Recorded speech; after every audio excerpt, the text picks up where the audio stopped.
اللہ الرحمن الرحیم۔ سیرت النبی صلی اللہ تعالی علیہ وسلم کے متعلق اہم معلومات کا سلسلہ۔ نبوت کے ملنے کے بعد ہمارے نبی صلی اللہ علیہ وسلم نے سب سے پہلے ان لوگوں کو اسلام کی دعوت دی جن سے آپ کے تعلقات گہرے تھے۔ ہمارے نبی صلی اللہ علیہ وسلم پر عورتوں میں سب سے پہلے ایمان لانے والی خاتون حضرت خدیجہ رضی اللہ عنہا ہیں۔ مردوں میں سب سے پہلے ایمان لانے والے حضرت ابو بکر صدیق رضی اللہ عنہ ہیں۔ بچوں میں سب سے پہلے ایمان لانے والے حضرت علی رضی اللہ عنہ ہیں، اور غلاموں میں سب سے پہلے ایمان لانے والے حضرت زید بن حارثہ رضی اللہ عنہ ہیں۔ حضرت زید بن حارثہ ہمارے نبی صلی اللہ علیہ وسلم کے منہ بولے بیٹے تھے۔ جب ان کے والد اور چچا ان کو اپنے گھر واپس لے جانے آئے تو حضرت زید نے کہا، اللہ کی قسم، میں نے محمد صلی اللہ علیہ وسلم میں وہ خوبیاں دیکھی ہیں کہ میں ان کو نہیں چھوڑ سکتا۔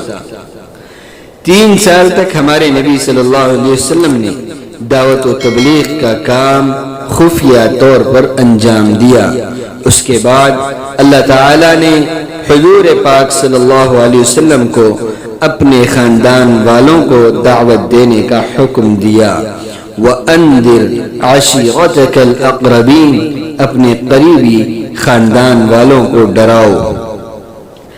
خاندان والوں کو اسلام کی دعوت کا حکم ملنے کے بعد ہمارے نبی صلی اللہ علیہ وسلم نے بنی ہاشم و مطلب کو صفا پہاڑی کے پاس جمع کیا، اور آپ پہاڑی پر کھڑے ہو کر اسلام کی دعوت دی۔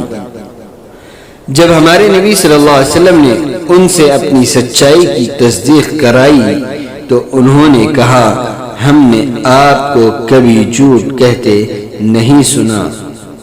ابو لہب نے آپ کی مخالفت کی اور برا کہا، جس کے عتاب میں اللہ تعالی نے سورہ لہب نازل فرمائی۔